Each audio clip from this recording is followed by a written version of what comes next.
outside of work, because we've already talked about being an entrepreneur sometimes gives you the ability to have some free time in your schedule and different sections of free time that maybe a normal employee wouldn't have. So where you can take bulk periods of time off, or where you can align your day in such a way that you can do some neat activities. So what's some of the fun stuff that you get into when you're in your free time? Yeah, I think obviously, the growth of our businesses over the years has kind of provided us with the ability, and talking once again, the technology, being able to work from afar in different situations. I don't think no matter what I do with my free time, you're still kind of tied into this all the time. And you have to set some time aside to work on those things, and you have to kind of mix them together with pleasure. And a lot of people, there's a lot of talk about don't bring your work home, or when you go on holidays, turn your phones off, all that. And I've never found that to work for me. Partially, I think some of that's if you have a much more stressful job than what we have.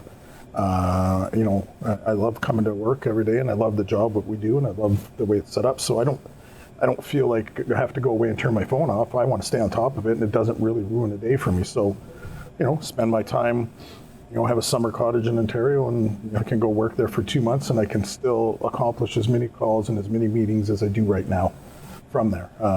Probably the best thing that is it's 2 hours ahead of this time, so by the time I settle in, I can actually call my clients before 9 o'clock, and they probably wonder what the heck I'm doing, so it's I picked up 2 hours on the other side, so I get a lot of my work done before noon, which is awesome, and then can enjoy the time with the family, and that's what we do, soak up the sun, and then there's the holidays, the trips, and lots of golf, if I can get as many golf rounds in as I can, so. Yeah, I told my wife, she said, what are your resolutions this year in January? And I never do like New Year's resolutions. And I said, my resolution this year is to play more golf. And she's like, what? I'm like, why can't a resolution be something fun? Why does a resolution always have to be, I want to work out more, I got to lose weight, or I got to change my eating habits, or whatever it might be? I was like, no, I need to get more golf games in this year. It was pretty weak last year. They had COVID-19 shut down my men's league, so I didn't get to golf as much. I'm a golfer as well. Probably don't get nearly as many rounds in as you do, but maybe this year, that's my resolution. I think it works. It's my only resolution that ever comes true. Hey, well, you see, I haven't knocked the weight off, but I sure golf a lot more. Yeah, so that's one of mine, I guess, and one of the things I enjoy to do.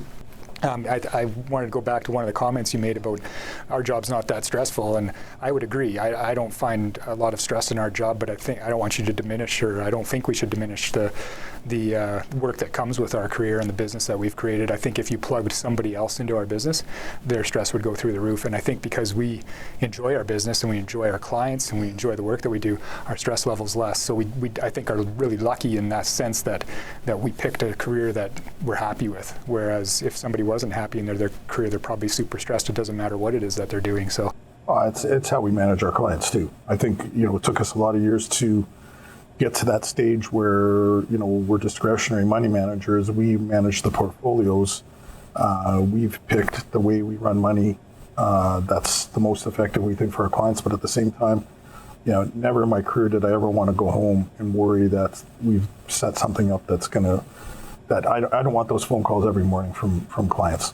And occasionally you get those. You're never going to get away from that. But when the markets go up and down, which they always will do, we don't have that barrage of phone calls and then nothing, And I think that's testament to how we've structured everything. And I think it had to be structured that way, or I probably wouldn't have survived in the business anyways. I don't want to go home at night and worry about, have we done something wrong? We shouldn't have done that with that client, because if this goes this way and it blows up, that client's out of money or bankrupt or, destitute. That was never the structure and the plan. So I think I guess when I said there's no stress in our job, I think it's because we've designed it that way to get it to the point that as long as we're following what we do in our setup and we keep working with our clients the way we do, we don't have that.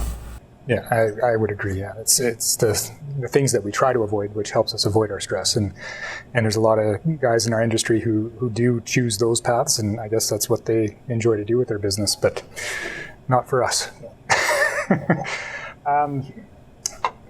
So you travel to the cottage in the summers, golf in the summers. Do you do anything in the winter or just hibernate? Yeah, hibernate. I think with the cold winters we have here in Alberta, sometimes you do hibernate, but it's go somewhere warm if I can, like everybody else.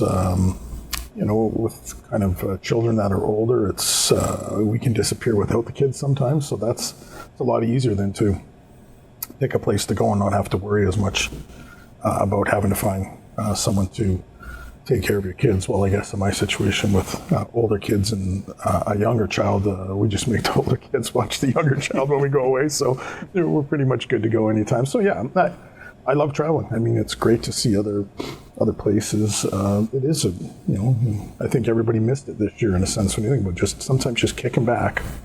Julie gets mad at me sometimes because we're going on vacation and I don't watch TV, but I'll plop down on the couch with a remote control, and 5 hours later, she's like, we're on vacation. Like, let's go do something. I go, I am, I'm just totally relaxed now type thing. So yeah.